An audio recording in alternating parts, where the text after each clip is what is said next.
All right, everybody out in the parlor, time to make your way in for Bible class. Grab your coffee.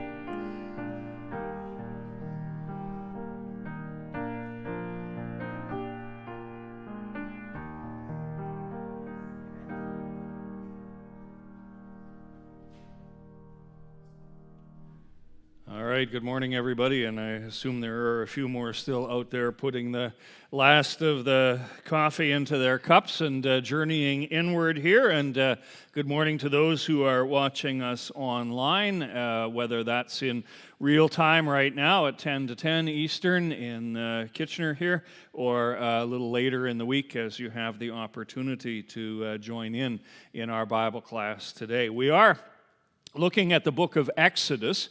And we've titled this The Gospel According to Moses. Most often in our church's theology particularly, we tend to associate Moses with the law, the 10 Commandments that he brought down from the mountain, that law that always accuses, always condemns, and that tells us that we are sinners and for our sin we deserve death.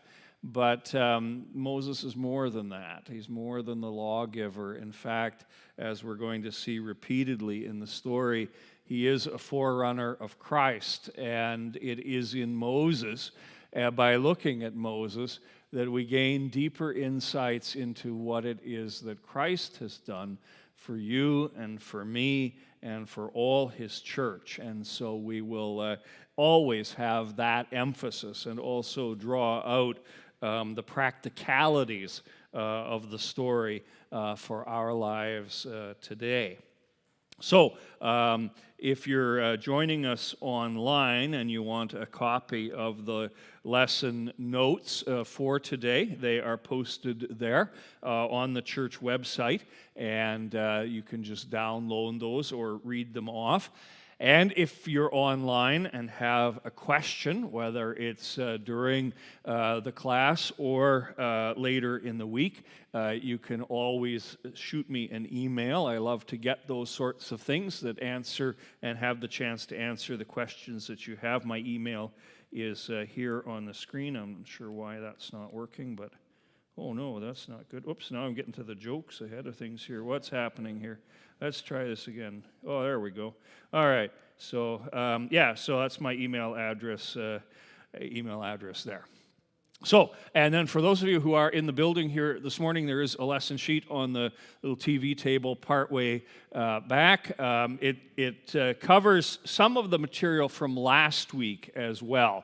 We didn't quite finish last week's sheet, and because it was at the start of a new chapter, I decided just to lift it over and incorporate it into this week's notes so that you don't need to be fumbling between two sheets of paper. All right, a few little funny slides that, hopefully funny slides, that I curate during the week here in my short little times that I get to journey around on a couple of social media sites where I can find these sorts of things. We're already, it's a big church, and we try to do a lot of things through advanced planning around here, and planning has already begun for next year's Vacation Bible School. Not all of it yet. We don't have the theme. We don't know what lessons we're going to teach, but we have found the official cookie of VBS next year. Here it is. I don't think they really make Sig Newtons, but or if they have, I haven't seen them. But that would be just about the most. I hate Fig Newtons. When I was in Vacation Bible School as a kid, there would always be Fig Newton Day. It was like on the Tuesday or something. Monday you're excited to be there. Tuesday it's like, oh, we got to go again, or maybe Wednesday and you're like, oh, here we go, and then we'll go for the snack. This will be cookies partway through, and then it's Fig Newtons. Anyway, all right. So, the official cookie of VBS, not really. All right, here's a church sign that needs a little improvement. I'll say nothing more than that.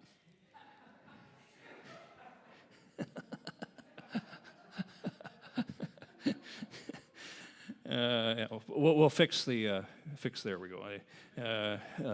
Fix the pronunciation or the there you go. All right. I don't know about you, but when I was a kid, I wanted to do all kinds of things when I grew up. I wanted to be an astronaut and a farmer and a race car driver and a dump truck driver all at the same time, not in sequence, or anything like that. I just want to do all of these things. And I stumbled across a sign outside someone's store, a picture of a sign outside someone's store, that actually somebody does appear to have tried to do all the things that they want to do at the same time.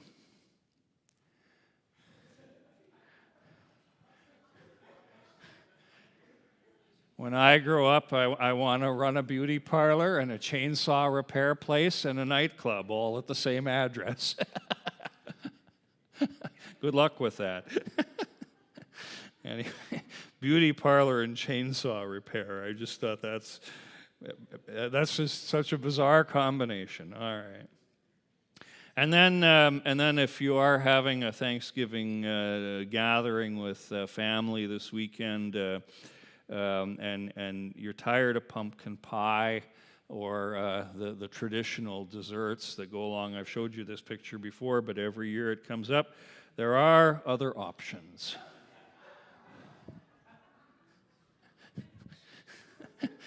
And we'll just move on because, frankly, that's a little disgusting.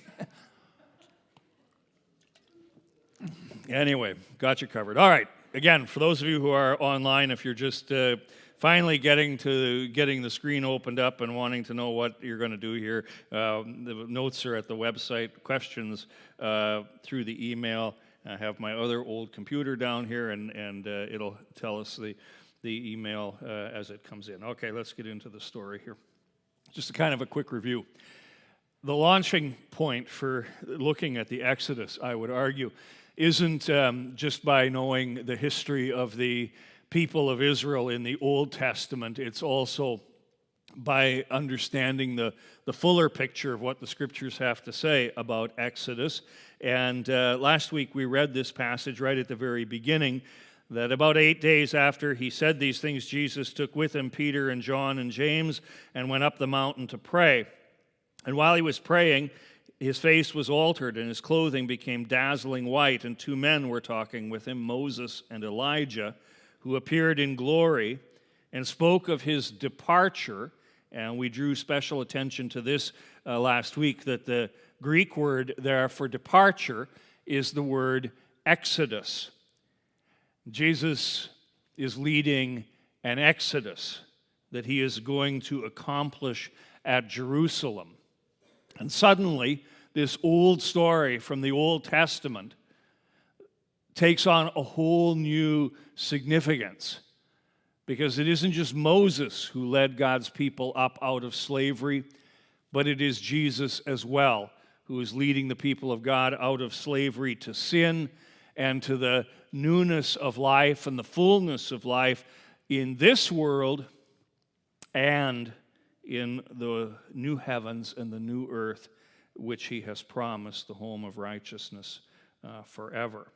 And so we just briefly got into the story last week of the Exodus as it happens in the Old Testament, and began to see a few connections between the Old Testament and the New Testament. But just to kind of recap the high points of the story from last week, we read in Exodus chapter 1, for example, that after a number of years, several hundred years, in fact, the people of Israel who are living down in Egypt, they had initially fled there because there was food in Egypt, and they of course needed to eat, and to escape the famine, they went to Egypt, and they've since become very numerous. And new pharaohs arise, in this case, a whole new dynasty of pharaohs, native Egyptians, the pharaohs that were in charge back a few hundred years before, when the people of Israel came down and took refuge in Egypt, they were themselves foreigners, and so had a much more open-door policy towards foreigners coming in. Native Egyptians, not so generous with outsiders, and so they began to persecute the Israelites, and they began to treat them harshly, making them slaves. And when that didn't slow down their growth as a community, then the order was given that male children born to the Israelites should be put to death. That order was defied by the two midwives, Shiphrah and Puah, and we talked last time about how that is a reminder to us that, in the whole first chapter of Exodus, none of the pharaohs are named. None of the great leaders are named. None of the real power brokers are named. But these two women who are on the margins of the world back then, these two Gentile women, are the ones who God uses to save his people, and how God blesses them for doing that. And then, as chapter 1 rounds out, Pharaoh, hearing about what the midwives are not doing, namely killing the boys, then gives the order for what we would call today outright genocide, that any boys that are born to the Hebrew people, to the Israelite people, are to be immediately cast into the river, which is where we go for Exodus chapter 2. And in Exodus chapter 2, we again, as we enter into this chapter, need to make a little bit of a New Testament connection. One of the advantages we have in interpreting Exodus for our lives today is that the Exodus itself is commented on in a number of places in the New Testament. And we all know, I think, what happens in Exodus chapter 2. We'll go through it in a little more detail in a few minutes, but this is the chapter where Moses is born, and where Moses' mother hides him for 3 months, and then when he can no longer easily be hidden, she places him into a basket and puts that basket onto the Nile, and Moses is adopted by one of the daughters of Pharaoh. But this all just doesn't just happen, in a vacuum. The writer to the Hebrews reminds us that what is at the core of all of the things that happen in Exodus chapter 2, and indeed throughout the rest of the story, are really actions of faith. And there's the connecting point, if you will, between their lives long ago and our lives today. At the very center, the very core of everything that's happening here is a faith that God is working things out. And so let's just read this. It's on the lesson sheet as well, this commentary on Exodus chapter 2 and beyond, from the writer to the book of Hebrews. We don't know who wrote Hebrews, so we just use the term the writer. By faith, Moses, when he was born, was hidden for 3 months by his parents because they saw that the child was beautiful, and they were not afraid of the king's edict. By faith, Moses, when he was grown up, refused to be called the son of Pharaoh's daughter, choosing rather to be mistreated with the people of God than to enjoy the fleeting pleasures of sin. He considered the reproach of Christ to be greater wealth than the treasures of Egypt, for he was looking to the reward. By faith he left Egypt, not being afraid of the anger of the king, for he endured as seeing him who was invisible, namely by seeing God. By faith he kept the Passover and sprinkled the blood, so that the destroyer of the firstborn might not touch him. What I thought was interesting about this is from Hebrews chapter 11, which, if you know the book of Hebrews at all, that is kind of like this walk through the hall of fame of faithful people. And he highlights Abraham and Isaac and Jacob and many of the other heroes of the Old Testament. And when he gets to Moses, yes, there's a talk about the Passover here at the end. But where he really zeroes in are on the things of chapter 2. The things we're going to talk about today. The things that happened before Moses is called by God to lead his people out of Egypt. His being saved by his parents. Refusing to be called a daughter of Pharaoh, being mistreated with his people, ultimately being expelled or leaving Egypt for fear of his life. All these things done in faith. All right, let's dig in then to chapter 2. I'm just going to take a moment here and pass around the sheets so we don't forget. Okay. All right. So Exodus chapter 2. All right. Let's, if you've got a pew Bible handy and you want to read along, we don't make anybody read out loud typically, but if you want to follow along, just grab a pew Bible. Exodus is the second book in.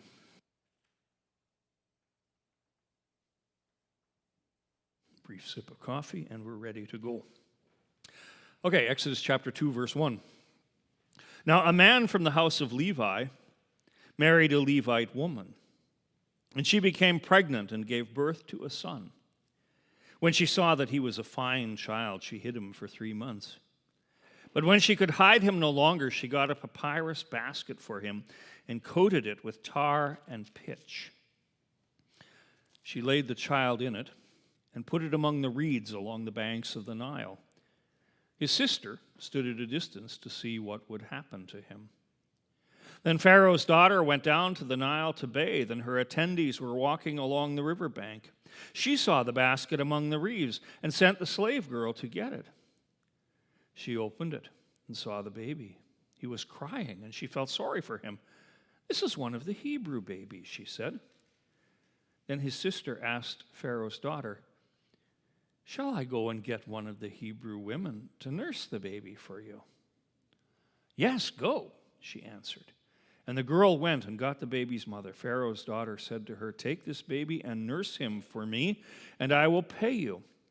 So the woman took the baby and nursed him. When the child grew older, she took him to Pharaoh's daughter, and he became her son.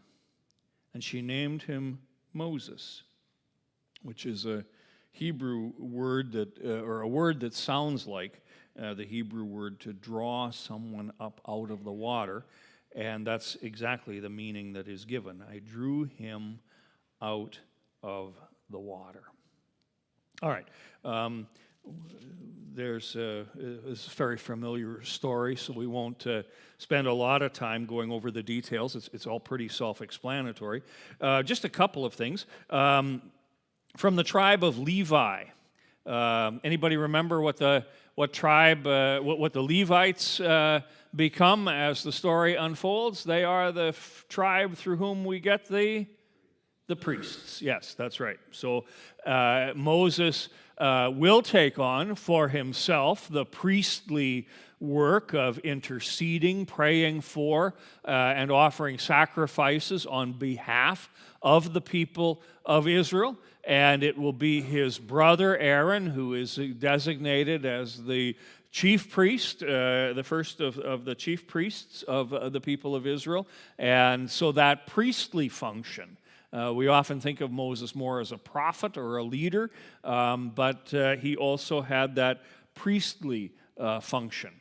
Another little interesting detail in this chapter doesn't really come out in English translations as well as it could.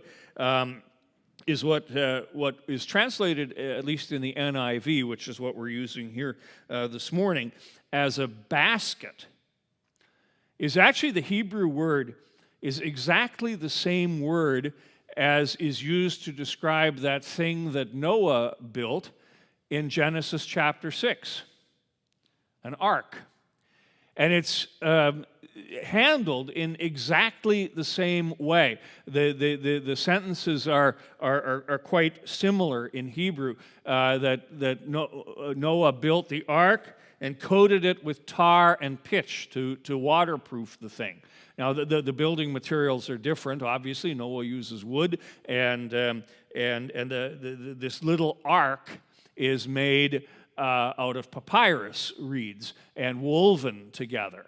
And I chose this picture just to illustrate what the ark probably looked like. The previous picture sort of showed Moses in a oops, two back there, in something that looks like a laundry basket floating down the river.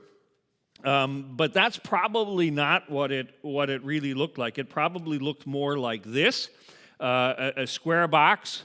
And what might have attracted Pharaoh's daughter's attention to this thing in the first place, I mean, obviously the baby was crying, but she doesn't appear to kind of get that or hear that till right near the end, is that these are the sort of boxes that were used up and down the Nile River to hold the idols that were part of Egyptian worship. And the little idol would be placed in this ark, this little box, and she might have presumed that one of these had fallen off a ship or a barge or something like that, and there it was in the water, caught up in the reeds, and of course you do the right thing. And lo and behold, this particular ark contains not an idol, but Moses. And so anyway, that's sort of the this worldly history of it.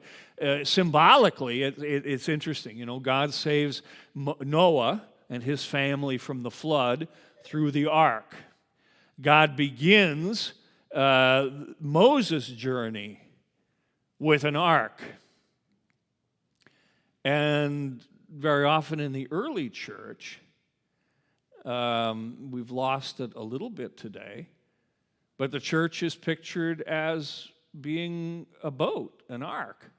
In fact, the space in which you're sitting right now, anybody know what it is you're sitting in? I think this has been covered a million times here already. I'm probably no new news here. The nave, yeah, this is the nave. The rowers, yeah, the nave, which you don't have to be a linguistic expert to know that that's pretty close to the word navy. And the nave is part of the boat. It's where the stuff goes in the boat. And so the church is often, particularly the early church, pictured as an ark. We've lost some of that imagery today. All right, so Moses is there, floats down the river, and he's raised as an Egyptian. Now, we don't know for sure which of Pharaoh's daughters. We don't even know absolutely for sure which Pharaoh it was that was in power at this time. There's quite a variation in terms of the timing of the different pharaohs. But it's entirely possible that the daughter that raises him is a daughter named Hatshepsut. And she actually goes on to be a pharaoh herself. There were women who served as pharaohs, and Hatshepsut was one of the strongest of the women who served as pharaoh. And actually, in a way, later in the story will compound the misery for God's people. We know she becomes Pharaoh somewhere in that stretch, that 80 years between when Moses is born and when the Exodus happens, or when Moses is called back again into Egypt.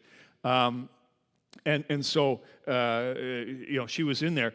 And again, not something we can verify, but something rather interesting that, a person that turned out to be an oppressor of Israel would also be the one who, ironically, shelters the Savior of Israel for a time. Again, we get a little bit of a comment from the New Testament on this, from the sermon of Stephen, as he's about to be martyred. He goes through and gives a history of God's people through the Old Testament, and he focuses a lot of attention on the Exodus. And he tells us that Moses was instructed in all wisdom of the Egyptians and was mighty in word and deed. And again, you can kind of see God, laying the foundations here. It's a little bit like we'll hear in the sermon this morning, based on the Old Testament, reading the story of Ruth and Naomi, where God is laying the foundations through them for something that will happen down the road. Moses is raised in the Egyptian court. He's given a good education. So that when he comes back out of the wilderness to see Pharaoh, he's not coming back as some bumpkin, some hick from the hillside who's unaware of how things are done in the Egyptian court. No, he's coming back, or will come back, as someone who's educated, somebody who knows what's going on and how the world operates in those days. All right. So that's his early, very early life. Any questions, comments, observations here? James, yeah. Is this, when he's drawn out of the water, is this God baptizing him so when he goes into a pagan society, he's impervious to being absorbed into it? The question that James asks is there a connection between Moses being drawn out of the water and baptism? And I think there is, yes, a connection. I'm not sure that it would, as you said, make him impervious to what's going on. But water plays a big part in this story. The New Testament will actually more associate baptism with what happens when they cross the sea as being kind of the baptismal event of God's people. Even here, there's water. Yeah.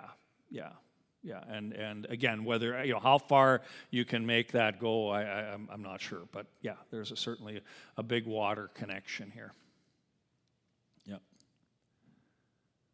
Any other comments, questions, observations? All right, let's move forward then. Everything starts off well for Moses, but then things get a little more complicated when things happen that aren't necessarily good. Let's pick the story up at Exodus chapter 2, verse 11, and we will read a few verses here just to carry on the story. One day, after Moses had grown up, and by grown up here, generally speaking, we assume Moses was probably about 40 years old at about this point in time.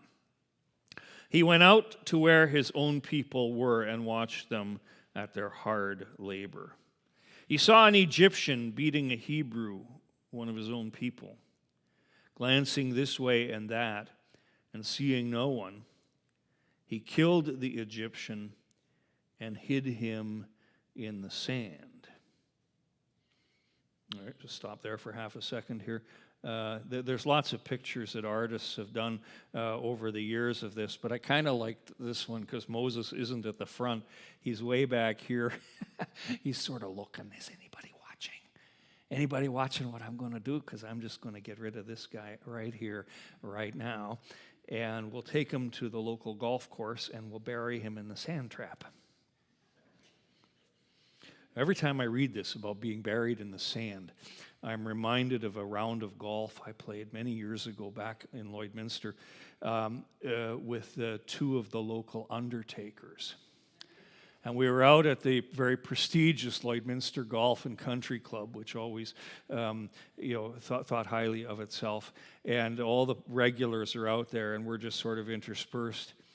I've never had people in front of me terribly uncomfortable with me golfing behind them because I don't hit the ball very far. Usually the people that have to worry about me are on the 3 fairways over on the side because the ball's going to go that way. But on this particular morning, we had people almost swooshing us by them. They were very uncomfortable with the idea of 2 undertakers and a preacher playing golf together. And I think the fear was that we might do something to them and then just quiet. We could, if they played too slow or whatever, we could just do them in. They could be buried in the sand trap properly by the undertakers. I'd say a few words, and we'd just merrily go along. I mean, they were kind of, guys, stay in front. We want to see what you're doing here. Anyway, all right, that's completely beside the Bible study point. Okay, so he murders this Egyptian, and he doesn't think he thinks nobody knows. But the next day he goes out and he sees 2 Hebrews fighting with each other, and he asks the one in the wrong, "Why are you hitting your fellow Hebrew?" And when Pharaoh heard this, sorry, I skipped a passage here. The man said, "Who made you boss of me?" To put this into today's language. Are you thinking of killing me like you killed that Egyptian yesterday? Oh. Then Moses was afraid and thought, "What I did must have become known." And indeed it had. He's rejected by his own people, and they don't want to have anything to do with him. And Pharaoh also hears about this. And when he heard of this, he tried to kill Moses. But Moses fled from Pharaoh and went to live in Midian, where he sat down by a well. So he's rejected by his own. And he heads off out into the wilderness there to live in Midian. Now, for those of you who like maps, this isn't maybe the biggest map, but it gives you the story a little bit of where this happens in the real world. The Egyptians, we said this last time, are up here towards the Nile Delta area, the cities of Pithom and Ramses, which are the cities that they were building, store cities for Pharaoh. And after this happens, he flees. And he has to get out of Egyptian territory. And at that point in time, the Egyptian kingdom had expanded quite a bit, so that it basically included all of what we know today as the Sinai Peninsula. And this is where Mount Sinai is down here.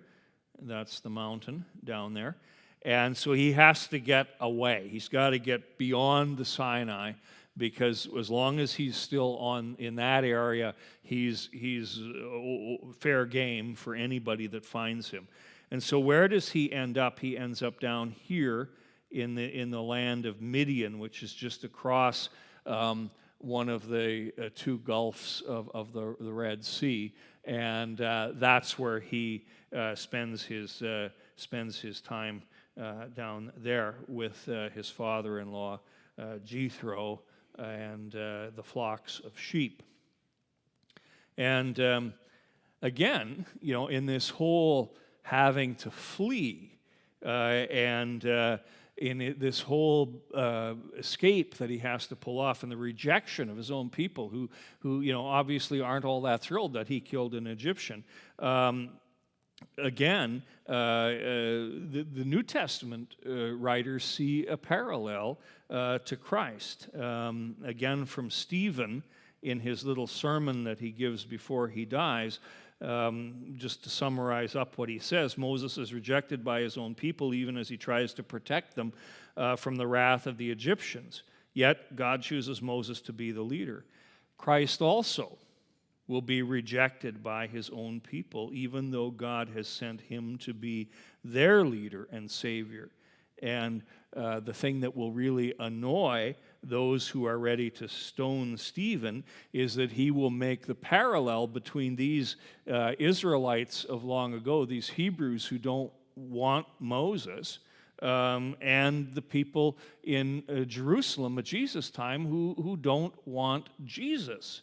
And he will say to them, "You stiff-necked people, uncircumcised in heart and ears, you always resist the Holy Spirit. As your fathers did, so did you." And at that point in time, that's when they pick up the stones to stone Stephen. But again, he sees a parallel here between the life of Moses and the life of Christ, and that they're both rejected by their own people. Any comments, questions? Check, we got a couple of online here. Yes. All right, here's a question here. Just give me a second here.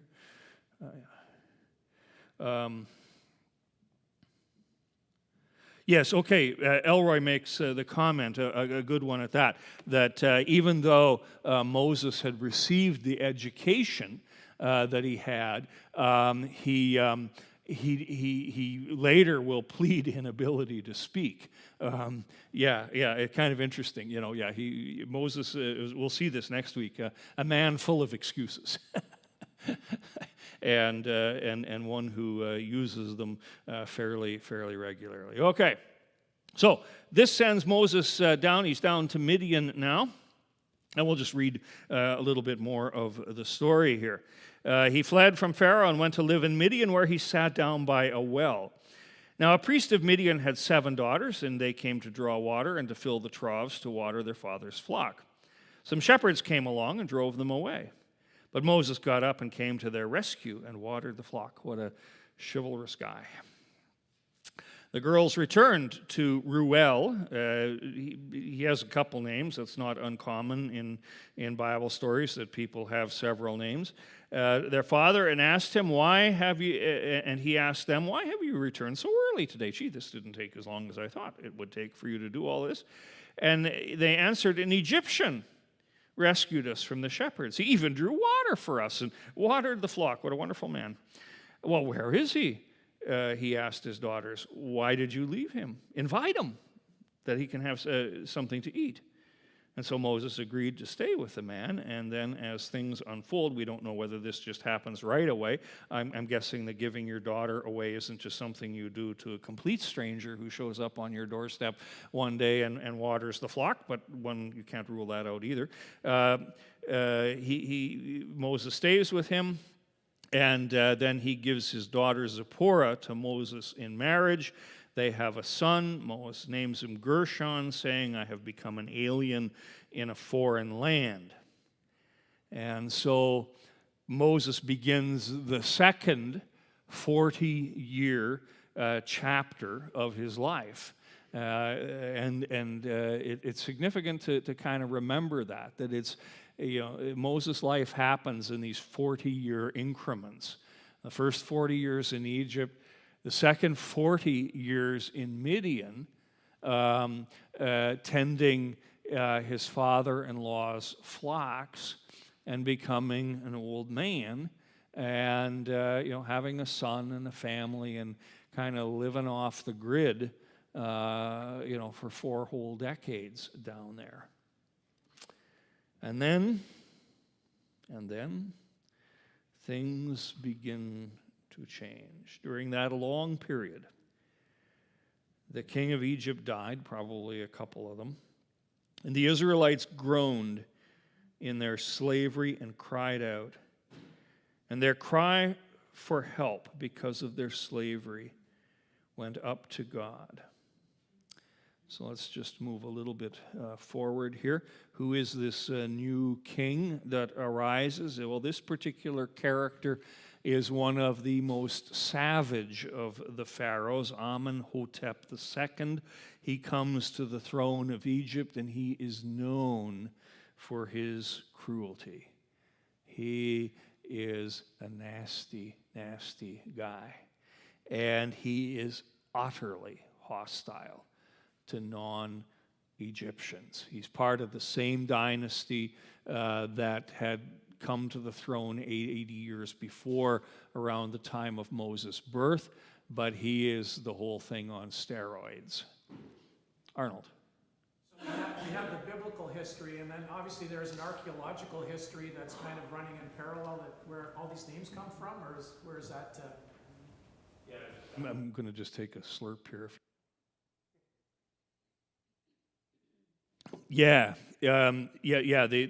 The names come from parallel Egyptian history, but the part of the struggle is that history, the Egyptian history, is rather hard to date, and again, in both the last 2 weeks getting ready for this, I've been, reading through various commentaries and also online Egyptian history sources.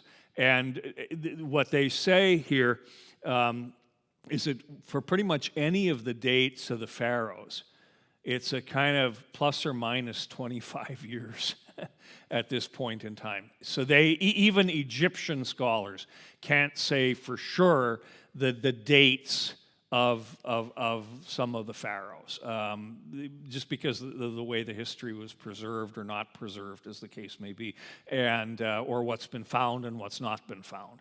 But some of these we can be reasonably a little bit more certain of, and this guy we can, because it does sort of seem to line up that he's the guy with a little bit more certainty than some of the others, and just kind of running the parallels, and you can sort of go, okay, this is probably the guy.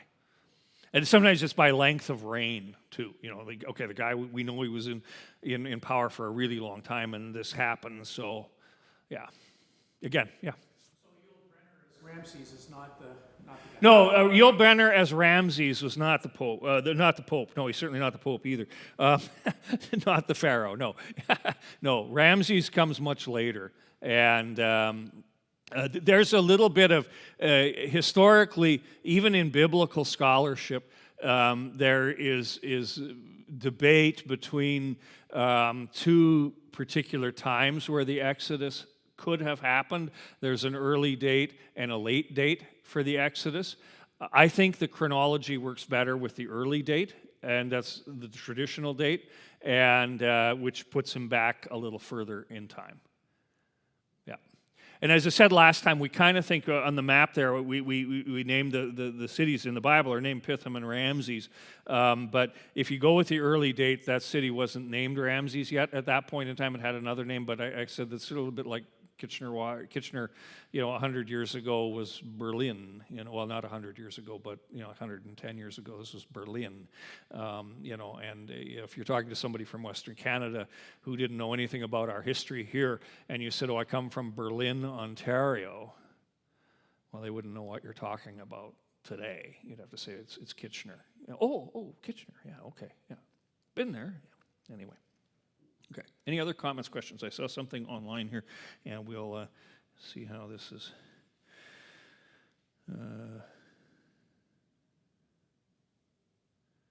Okay, yes, very good comment here from Gord as well. The repetition of famines. I think we talked about this a little bit last time too.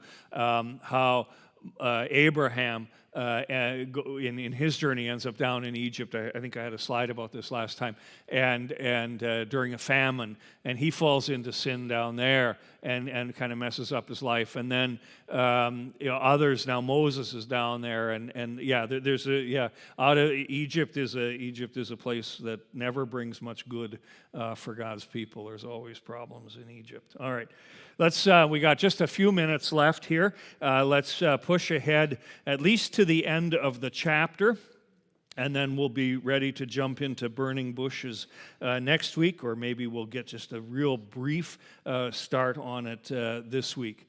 For me, the most significant verse of chapter 2 comes right at the very end. It's actually 2 verses in our English Bibles. We're right at the end of chapter 2.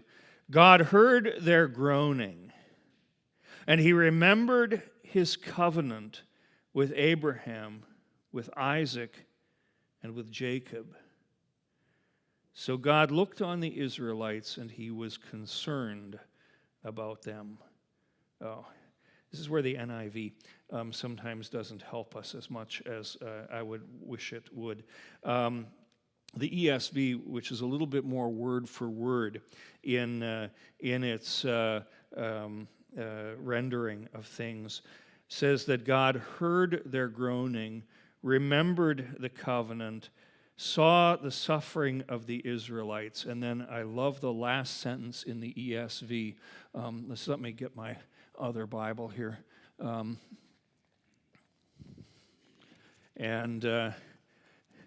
me read it to you out of the ESV, because it's just more, it's just better. It's just better. Here it is out of the ESV. God heard their groaning, and God remembered his covenant with Abraham, with Isaac, and with Jacob. God saw the people of Israel, and God knew. That's a pretty much word-for-word translation of the Hebrew, and I love it. God heard their cries. God remembered his covenant, not in the sense of, yeah, right, that covenant. Sorry, I've been busy with other things up here. Forgot all about that. No, remember means to kind of reenact and to bring this forward in time and to make it live again. And he remembered, he saw, and my favorite verb in that sentence, he knew. He knew. Knew what? Well, knew what needed to be known. Stop for a minute and think about the Hebrew word for knowing. And in Hebrew, knowing is never just an intellectual exercise, never just a collecting of the facts and keeping the facts straight in your head. Knowing is experiencing. Knowing is being and feeling what they're is going on. That's why, for example, when in the Old Testament, it often you talk about sex, for example, between husband and wife. Abraham or Adam knew Eve.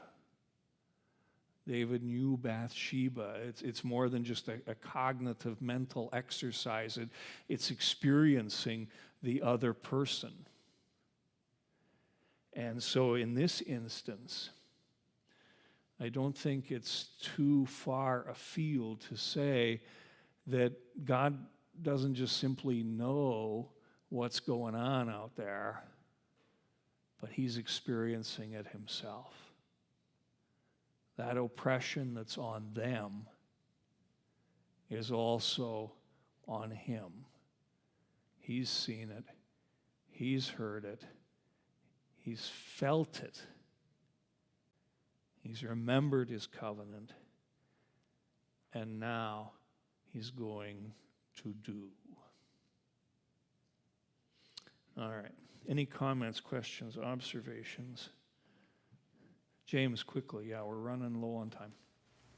Well, when we pray, the Holy Spirit translates from human form to God in such a way that he understands us internally in a way that we cannot even verbalize for ourselves. Right, yeah, exactly. James makes the point that the Spirit, and I think it's interesting, just when you mentioned the Spirit coming alongside us in our prayers, when Paul talks about that in the New Testament, he talks about the Spirit groaning